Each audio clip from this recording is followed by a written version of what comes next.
Hi guys, today we are talking about hooks. And hooks, as you might expect, are how you hook the reader by getting them interested and excited about what they're gonna read next. So it's how you start the very beginning of the paper and make someone wanna read more and continue with what you've written. So there's a bunch of different ways to do hooks. And I have some examples here. I'm gonna mention a few things that I do in each one, but I'm not gonna go through like reading each one all the way because you can do that on your own if you would like. So basically, if we're thinking about the intro as a pyramid, the hook is the most broad part, means the most general part. It should be something that people can connect to, that the person who's reading, even if they don't know anything about, in my case, using the court system, that they can still connect to the idea that you're talking about in your hook. So there's a couple ways to do that. You can talk directly to the reader, as I do here, and talk about things more generally.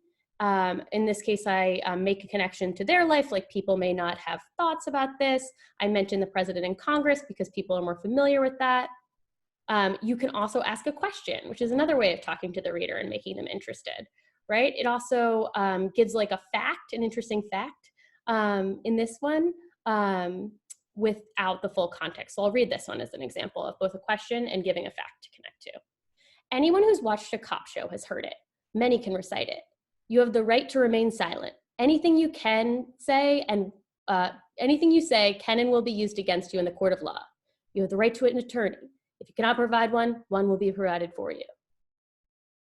Have you ever wondered why police officers read those same lines every time? And would you believe that it all goes back to one man 50 years ago who used the court to protect his rights? So I'm taking something the readers are probably familiar with, which is like cop shows or movies where people read that message, and I'm then getting them interested in my topic by sort of asking a question and making them wonder about why it's connected. You can also paint a little scene, make a picture that someone might connect to because it's more emotional and they can picture it.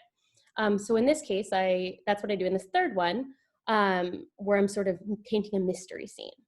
There's a room in Washington, so private cameras and recorders are permanently banned.